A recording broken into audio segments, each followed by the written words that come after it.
The General made the observations during a virtual session organized primarily for young Rwandans living in the US and Canada, though many joined in from other parts of the world, and the discussions that focused on Rwanda's liberation and the development the country has continued to achieve 26 years on featured key Rwandan officials that included 2 cabinet members.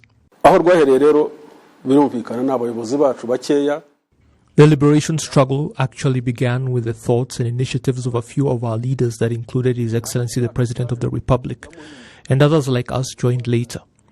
On October the 1st, 1990, around 400 people crossed into the country, and by day 2, they had doubled.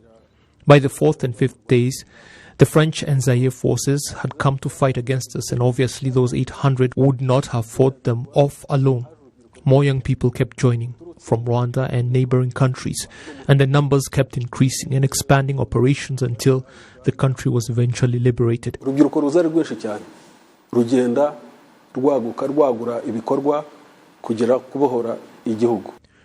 Rwanda is looking to properly utilize the vast expertise the country's diaspora has to offer in order to continue developing. First, we intend to identify those Rwandans living abroad and their expertise, have them register and be able to update their profiles as their qualifications increase. We can then link that database to the market demand here. Say if we need TVET teachers, we can then let them know. We can also actively recruit for, say, the health sector. During the last virtual discussions, we saw some of them in places like Japan and Zambia, I believe. That is good, and we asked that they be followed up on after they expressed interest to meet with other researchers here in Rwanda in order to collaborate.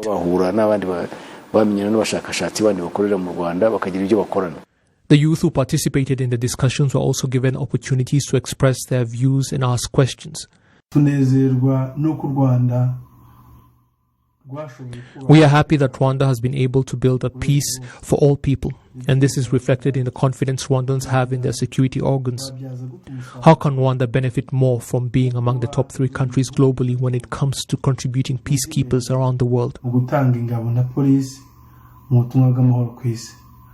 It was at this point that General Kabarebe reinforced the values that the RDF has continued to hold true through the decades. None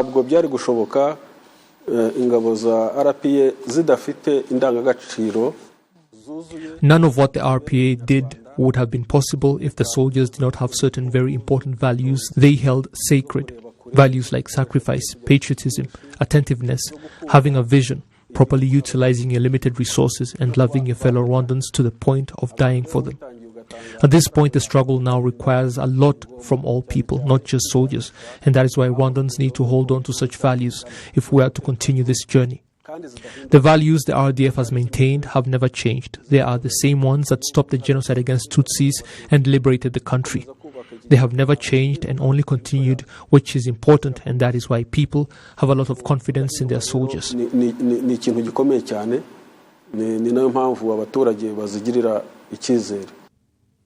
The US and Canada have continued to be important development partners for Rwanda, helping in areas like investment, security, education, health, and environmental protection when it comes to mitigating the effects of climate change. Rwanda is a lesson. Rwanda is where the great Kivu Lake rests in, where the birds of the Nyungwe forest nest in, and the foreign investors